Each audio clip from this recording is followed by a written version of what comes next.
Interleuquina 4 y la respuesta inmune al mintos. Este grupo está conformado por Isabel Alzate, María José Pérez, Laura Hernández y Luis Fernando Pava. Caso clínico. Paciente masculino de 2 años de edad, procedente de Vitaco, Valle del Cauca, con cuadro clínico de más de 2 semanas de evolución, con deposiciones líquidas sanguinolentas, palidez intensa, eliminación de parásitos por boca, nariz y recto, alza térmica y edema en miembros inferiores. Al examen físico de ingreso se ve palidez, signos de desnutrición, caries dentales, sin manifestaciones respiratorias y auscultación pulmonar normal.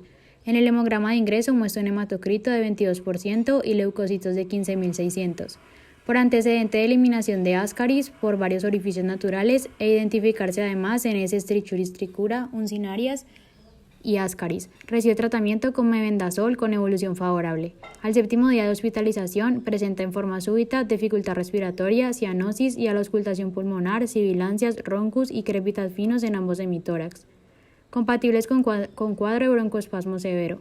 El hemograma el mismo día muestra un hematocrito del 25%, leucocitos de 14.000, con eosinofilia del 24%, ya que el recuento absoluto de eosinófilos fue de 3.360. Generalidades. La diversidad del universo parasitario hace difícil generalizar, pero una diferencia importante entre estos tipos de parásitos es que los protozoarios son eucariotas unicelulares que por lo general viven y se multiplican dentro de las células huésped durante al menos parte de su ciclo de vida, mientras que los helmintos son organismos multicelulares que pueden ser bastante grandes y exclusivamente extracelulares, por lo que son más asequibles al sistema inmune, a comparación de los protozoarios, y su replicación se da por fuera del huésped generalmente. Los parásitos pueden evadir el sistema inmunitario, lo que les permite infectar de manera crónica a sus huéspedes. Casi todos los helmintos entran en sus huéspedes por medio de la ingesta, ya que los huevos pueden contaminar alimentos, agua, heces y el suelo. Por otra parte, los factores de riesgo incluyen vegetales mal lavados, contacto con tierra, fertilizantes con materia fecal, no lavarse las manos y presencia de heces cerca de la casa. Ascaris lumbricoides. El Ascaris lumbricoides pertenece a la familia de los nemátodos. Es el helminto más común en Latinoamérica y es cosmopolita. Se encuentra en regiones tropicales y subtropicales, siendo más común en las Américas y en India o en regiones donde hay hacinamiento. Sus infecciones se caracterizan por pertenecer a las causadas por geohelmintos y los niños pequeños suelen presentar el cuadro más grave. Estudios realizados en el 2013 afirmaron que la prevalencia global de helmintiasis en la provincia de Chocó, Magdalena, era mayor al 60%, mientras que en provincias como la norandina la prevalencia de helmintiasis era menor del 20%. Se concluyó que este aumento en la prevalencia está dado por la contaminación fecal que hay en estas dos zonas del país. La región de Chocó, Magdalena, tiene una infraestructura para el tratamiento de aguas residuales incompleta a comparación a la de la región norandina, favoreciendo así la prevalencia y el contagio. Ahora podemos pasar al ciclo de vida de nuestro parásito, Ascaris. Es importante retener dos cosas. Primero, que el estadio infectivo es el huevo larval y segundo, que para la maduración los estadios deben pasar por el pulmón, para así completar el ciclo. Ahora, yendo más en detalle, sabemos que el ciclo evolutivo del Ascaris es directo y el hombre se infecta al ingerir huevos embrionados con una larva. Una vez ingeridos, los huevos infectantes llegan al duodeno, donde los jugos gástricos dejan en libertad a las larvas. Estas larvas, que poseen gran movilidad, penetran la mucosa duodenal, llegando a la circulación portal y dirigiéndose allí al hígado, donde permanecerán de 72 a 96 horas aproximadamente. Posteriormente continúan su migración hacia la cámara derecha del corazón, pasando a los pulmones a través de la circulación pulmonar, hasta llegar a los capilares pulmonares, donde quedan atrapados. Allí las larvas rompen el endotelio capilar y penetran en los alveolos, ascendiendo por bronquiolos y bronquios a la faringe. Una vez llegan a la epiglotis, las larvas son deglutidas, volviendo nuevamente al duodeno, donde terminan su proceso madurativo. La maduración de los parásitos se completa cuando se diferencian en machos y en hembras adultos. Luego se produce el acoplamiento, y las hembras depositan sus huevos, que pueden llegar a ser 240.000 por día. Esta reproducción se da aproximadamente 2 meses después de la ingesta del elemento infectante. Los huevos son posteriormente expulsados con la materia fecal al medio ambiente, donde pueden sobrevivir aún en condiciones desfavorables, contribuyendo así a la perduración del parásito para que éste comience de nuevo el ciclo infectando otro organismo. Las manifestaciones clínicas aparecen de acuerdo al lugar que esté siendo afectado por el parásito, por lo cual vamos a tener dos fases de sintomatología. Inicialmente la fase pulmonar, donde lo más característico que puede suceder es el síndrome de Loeffler o neumonía vermiana, que se presenta como un cuadro respiratorio agudo con tos espasmódica, expectoración ocasionalmente hemoptóica, sibilancias y estertores. El broncoespasmo a veces severo produce una crisis asmática aguda y existe una asociación estricta y obligatoria de eosinofilia en sangre periférica de intensidad variable, pero esta generalmente está elevada. El paso de larvas por el pulmón produce ruptura de capilares de la pared alveolar y de los tabiques. Como consecuencia se presenta abundante éxodo inflamatorio, infiltrados linfoplasmocitarios y eosinófilos en tabiques y alvéolos con congestión y focos de microhemorragias. Por otro lado, en la fase intestinal tendremos como síntoma principal la diarrea intermitente y problemas nutricionales como la baja de peso. Cuando se tiene una infestación masiva parasitaria en el intestino delgado se produce una obstrucción debido a efectos mecánicos a la cual se le denomina vólvulo por implantación, que significa que hay un giro del intestino sobre sí mismo. Adicionalmente podemos encontrar apendicitis, ictericia obstructiva y pancreatitis por obstrucción del conducto Wirsung, que sería ya una manifestación más crónica. La gravedad de los síntomas depende del número parasitario y del estado de salud del paciente. Los helmintos como antígenos. Estos organismos tienen un gran número de antígenos que incluyen proteínas, proteínas conjugadas, polisacáridos, complejos lipídicos, entre otros. Son considerados mosaicos antigénicos debido a su gran variedad de estructuras que poseen diversas naturalezas químicas y que constituyen macromoléculas con múltiples epítopos. Los helmintos cuentan con dos clases de antígenos. Unos son los somáticos o estructurales, que son parte de la estructura parasitaria, y los antígenos metabólicos o de secreción-excreción, que son los de producto de la actividad fisiológica. Inmunidad humoral frente al mintos. El Ascaris induce una potente respuesta humoral caracterizada por la elevación de IL-4, IL-5, eosinofilia e IgE específica de Ascaris, distintivos de una respuesta inmunitaria Th2.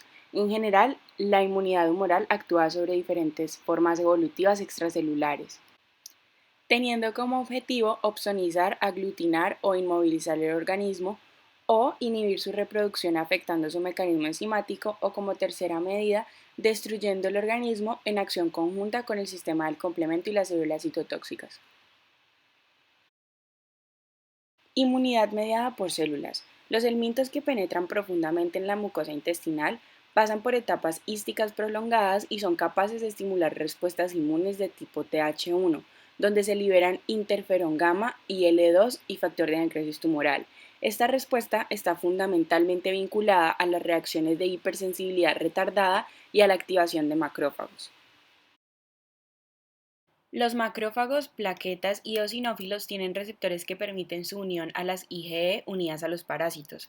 Estas células se activan aumentando la producción de enzimas lisosómicas, metabolitos del oxígeno, leucotrienos y prostaglandinas, efectuando la destrucción parasitaria. Por otro lado, las células dendríticas, basófilos y macrófagos, al activarse, permiten que se dé la presentación antigénica, activan el sistema de complemento, permiten la liberación de sus gránulos y también que se dé el estallido respiratorio. Los eosinófilos. Estas células son atraídas a los sitios invadidos por el mintos a través de la acción de moléculas quimiotácticas. Estas sustancias también estimulan la liberación de eosinófilos a la circulación. Por ello, las infecciones por el mintos se relacionan con los signos característicos de hipersensibilidad tipo 1, como lo son la eosinofilia, el edema, el asma y la urticaria. Están ampliamente relacionados a infecciones por el mintos y se cree que han evolucionado con el sistema de defensa específico frente a las fases tisulares de aquellos parásitos cuyo excesivo tamaño les impide ser fagocitados. Las perturbaciones de la superficie de su membrana inducen la degranulación y su activación se ve estimulada por citocinas como TNF-alfa. Los mastocitos. Estas células ayudan a la respuesta ya que una vez activadas liberan el contenido de sus gránulos, que incluyen mediadores previamente sintetizados y secretan citoquinas como la IL-3, IL-4 y TNF-alfa, así como otras proteasas. La activación se da por la interacción de la IgE unida a su superficie a través del fragmento Fc y antígenos parasitarios a través de la región FAP, que se mostrará más adelante. Entre estos mediadores, los importantes son la histamina, que produce vasodilatación y aumenta la permeabilidad vascular, los factores quimiotácticos que atraen eosinófilos, neutrófilos, monocitos y basófilos, los leucotrienos que aumentan la secreción de moco en las células caliciformes y la histamina junto con la prostaglandina D2 producen contracción del músculo liso, además de que se induce la descamación del epitelio. Estos efectos contribuyen a producir daño en el parásito y poderlos expulsar cuando se encuentran en zonas tales como el lumen intersticial. El patrón de isotipos y anticuerpos puede ser un indicador del estado de inmunorregulación del hospedero. Las infecciones por helmintos atraen niveles relativos de anticuerpos IgG4 e IgE y parece ser el mejor indicador de susceptibilidad y de protección respectivamente. El isotipo IgG4, diferente al IgE, no puede enlazar los receptores Fc sobre basófilos, mastocitos e eosinófilos y diferente a otras subclases de IgG, no activa el sistema del complemento ni actúa como opsonina. Entonces, un mayor nivel de anticuerpos IgG4 es un marcador de un estado Th2 modificado no inflamatorio en el que están bloqueados los anticuerpos citofílicos como la IgE y disminuida la posibilidad del daño por inflamación. Mecanismos de la respuesta inmune al mintos. Primer mecanismo.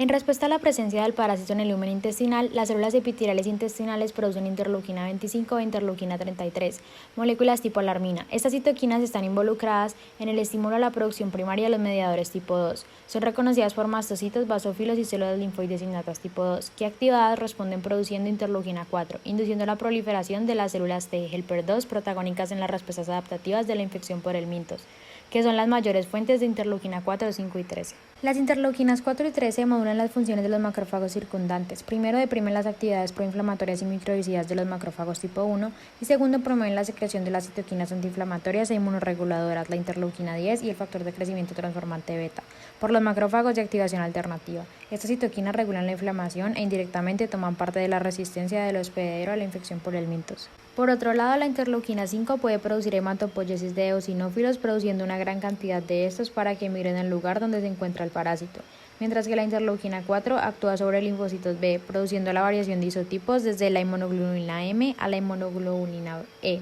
produciendo así una gran cantidad de inmunoglobulina E que opsonita al parásito, y los eosinófilos se unen a estas inmunoglobulinas a través de sus receptores Fc-epsilon. Los eosinófilos son capaces de producir la lisis parasitaria mediante el mecanismo de citotoxicidad mediada por anticuerpos, conocido como ADCC. Se libera el contenido de sus gránulos en la superficie del helminto, donde se encuentran la proteína catiónica del eosinófilo y la proteína básica mayor, que es más tóxica para estos organismos que los radicales libres y enzimas proteólicas liberadas por polimorfonucleares. Finalmente, la peroxidasa del eosinófilo cumple funciones antiparasitarias produciendo metabolitos del oxígeno como superóxido, peróxido de hidrógeno, entre otros radicales libres. Segundo mecanismo.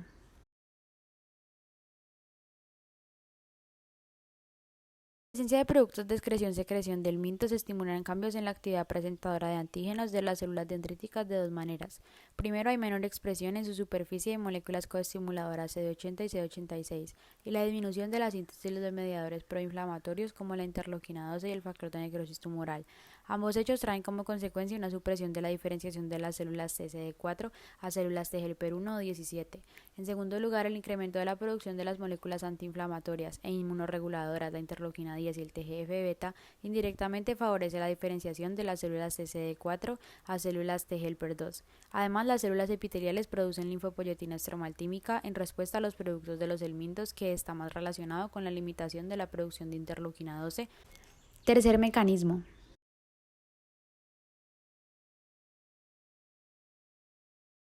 La expansión de células dendríticas precursoras de helmintos por factores no conocidos puede diferenciarlas a células dendríticas reguladoras. Estas, a diferencia de las células dendríticas clásicas, son ineficientes en la presentación antigénica a células T. En lugar de ello, estas células promueven la diferenciación de células TCD4 a células T reguladoras o estimulan la expansión de células T reguladoras preexistentes. Estos expresan factores de transcripción FOXP3 y factor 4 regulador de interferón. La activación de estos promueve la tolerancia contra el parásito, con la producción de interleuquina 10 y TGF-beta, previniendo así la patología abierta del huésped.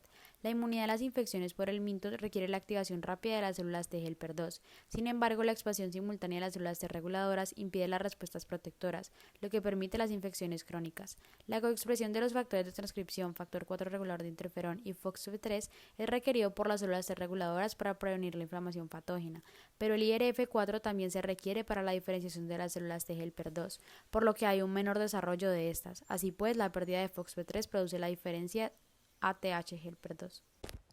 IL-4 es una glucoproteína del grupo de las citocinas que pesa unos 20 kilodalton y es producida por las células T de tipo 2, es decir, Th2, además producida por basófilos, mastocitos y eosinófilos activados.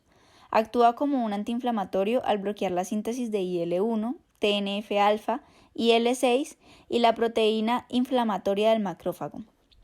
Entre otras funciones, promueve la diferenciación de linfocitos a Th2, la proliferación y la diferenciación de linfocitos B y produce la variación de isotipos desde IgM a IgE. Además, la IL-4 junto con la IL-13 produce una mayor secreción de electrolitos de células epiteliales y permeabilidad de la mucosa. Estas citocinas también aumentan la hipercontractibilidad del músculo liso, también impulsan la hiperplasia de células caliciformes y alteran tanto la cantidad como el tipo de moco producido durante la infección por el mintos. Evasión de la respuesta inmune. Hay 7 mecanismos principales por los cuales los parásitos evaden el sistema inmune. El primero es la hiperproducción de IgE, donde la mayoría de esta IgE producida es inespecífica y satura los receptores para IgE de los mastocitos, por lo que compite con la IgE específica para responder. El segundo es el mimetismo molecular, que significa que hay producción de proteínas por el parásito que mimetizan a las del huésped, lo que ayuda a pasar inadvertidos ante el sistema inmune. Los platelmintos, como el Ascaris, usan este mecanismo. El tercero es la pérdida de antigenicidad.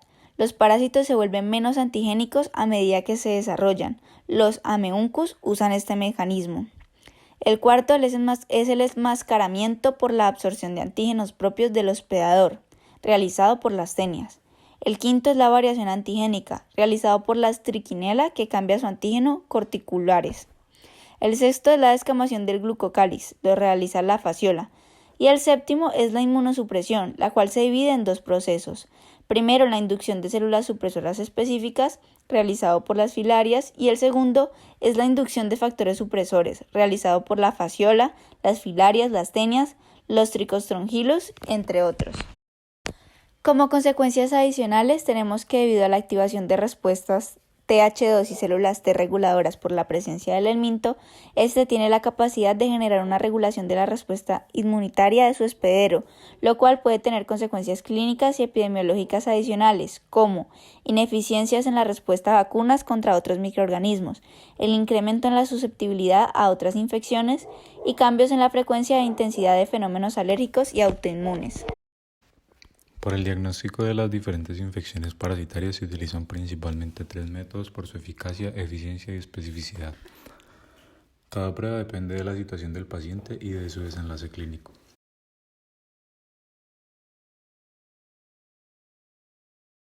La primera prueba diagnóstica es el coprológico y coproscópico. La segunda prueba diagnóstica es la endoscopia o colonoscopia. El tercer método diagnóstico es el análisis de sangre, ya que algunas infecciones parasitarias pueden ser detectadas en sangre. Estas suelen ser más específicas con el tipo de parásito que se está buscando. Otra ayuda diagnóstica son las imágenes que sirven como un apoyo en casos particulares y dentro de estas pruebas están las radiografías magnéticas y las tomografías axiales computarizadas que se utilizan principalmente para ver los posibles daños orgánicos en las zonas comprometidas. Para el tratamiento tenemos que tener en cuenta que es básicamente igual para todas las personas, lo único que varía es la dosis administrada ya que esta depende del peso de cada paciente. El tratamiento es altamente generalizado ya que no distingue qué tipo de parásito vamos a exterminar y utilizaremos medicamentos de la familia benzimidazoles, como el albendazol, mebendazol o tiabendazol. Estos fármacos causan alteraciones degenerativas en las células del tegumento y del intestino del gusano al unirse a un sitio de unión específico de la tubulina, inhibiendo así la polimerización y ensamblaje de los microtúbulos. La pérdida de los microtúbulos intracelulares conlleva una deficiente captación de glucosa por los parásitos susceptibles. en especial en los estados larvales y adultos, consumiendo así los depósitos de energía del gusano. Los cambios degenerativos en el retículo endoplásmico, la mitocondria y la subsecuente liberación de lisosomas resultan en una disminución de la producción de ATP, que es la forma energética necesaria para los helmintos. Debido a esta disminución en la producción de energía, el parásito queda inmóvil y finalmente muere. Como una medida preventiva infantil, tenemos que administrar periódicamente fármacos vermífugos, como los mencionados anteriormente, a todos los niños que viven en zonas endémicas como una medida preventiva. Una vez al año tenemos que aplicar el fármaco si la prevalencia de las infestaciones en el entorno supera el 20% y 2 veces al año si supera el 50%. Esta intervención reduce la morbilidad al reducir la cantidad de helmintos.